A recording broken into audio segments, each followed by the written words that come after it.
Akin with the Fiddle Fig Plant Resource Center, and today I want to talk about humidity in your fiddle fig. And so the question I get a lot is how much humidity is ideal for a fiddle fig in your home? And so people worry a lot that their fiddle figs are too dry or that they're suffering from, getting too hot or too dry, especially in the winter when you're running your heater all the time. And the good news is that's not a problem that I see very often with fiddle figs. They are not that sensitive to humidity. So it's true that they grow in very humid conditions, but compared to a lot of other houseplants, they're not as susceptible to low humidity. And so generally, let's talk about humidity, just in general with houseplants. So most houseplants are from the rainforest where the humidity averages actually between 75 and 90% humidity, which is incredible. Our homes are never going to be that humid, but some plants are more susceptible to humidity than others. And in general, plants that have lower light requirements actually have higher humidity requirements. So when you think about things that ferns, African violets, calathea, plants with lower light requirements that like humidity more. Fiddle figs have very, very high light requirements, and so they're not as susceptible to low humidity. In general, your fiddle fig likes to be, I would say, between 40 and 60% humidity is ideal for a fiddle fig. I would even maybe expand that to 30 to 65%.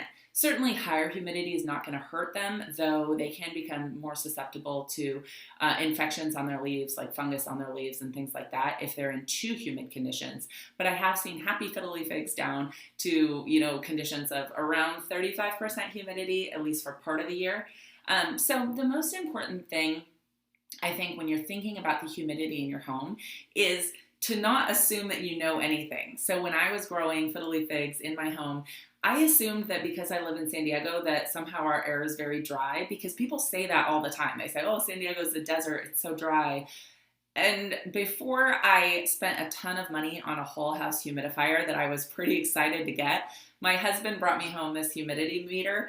And he said, why don't we just check it out and just see what our humidity is before we make this huge investment in a whole house humidifier that we may not need, which was a good idea.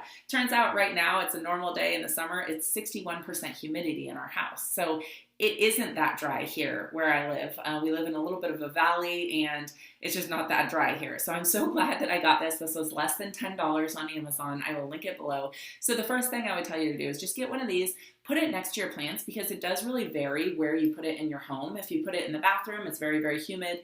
If I put it in the office next to the furnace, it's a little drier. But put it next to the plants that you're worried about and you can see the temperature and the humidity, and then you'll know what adjustments you need to make, if any. And so once you figure out your humidity, then if you need to adjust it, you want to think about getting a humidifier. And so this is just a little cheap diffuser. I believe they're $20 on Amazon. You can put essential oils in and run them all day. I actually like running them in my office. That's the driest room in my house. And so I'll link to this below. I have noticed that this will increase the humidity in the room between 5 and 10%. So if you're on the border, if your home is between 35 and 40%, you can put this in the room with your fiddle fig and run it, and it'll probably take care of the problem and just get you up where you need to be. If you are in a situation where you need more help, so, say you're below 30% or, your house is just always between 30 and 40% and you have houseplants that want more humidity, then you're going to want to get a bigger humidifier, and I will link to one of these bigger beasts that will seriously change the humidity in your house. I will link to one of those below.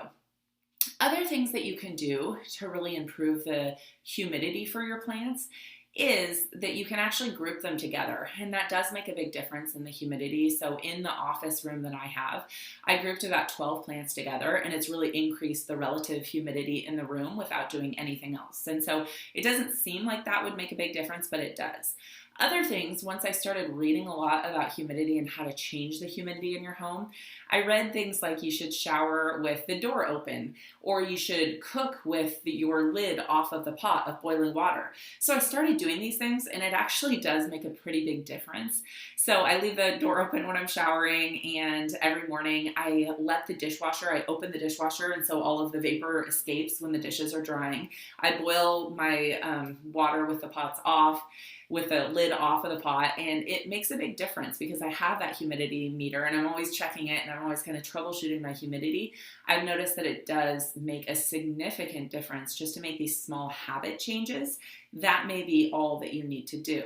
Another cool trick that I love is if you have a group of plants and you want to increase the relative humidity, put a container of water with some propagating plant stems in it. So it's a very beautiful vase of water with, maybe Monstera or Fiddle leaf fig leaves in it. And that open container of water can really evaporate and increase the relative humidity in that little area. And so that's kind of a cool tip to just put one of those amongst all of your other plants. So let's talk about the signs of low humidity in fiddle leaf figs. So the problems that you're going to see is they're going to be crispy, they're going to have brown edges. You can see sort of this ruffling of leaves, and I'll insert a picture of what that looks like. It's kind of a strange phenomenon. You'll know it when you see it, but it's this texturization or this ruffling of the leaves from very low humidity or plants that are right in front of a furnace. I will see this happen when they get too hot and too dry. They can get cracks in the leaves, and some of the newer growth that is a little bit more susceptible to low humidity will get kind of shriveled or stunted. I have this Calathea here, and this is a great example. This is embarrassing. This is a plant that is suffering from low humidity. It is in one of the drier bathrooms of our house that we don't actually use. Generally, bathrooms are humid because you're running the shower, or you're flushing the toilet, or you're running the water. This bathroom we don't use, and so this plant is crispy, it's sad, it's really suffering. I need to move it to a new location and treat it better. But this is just classic examples of too low humidity where this plant, even though the soil is very moist, the leaves are very, very dry. Calathea like 60% plus humidity. They really love to be humid.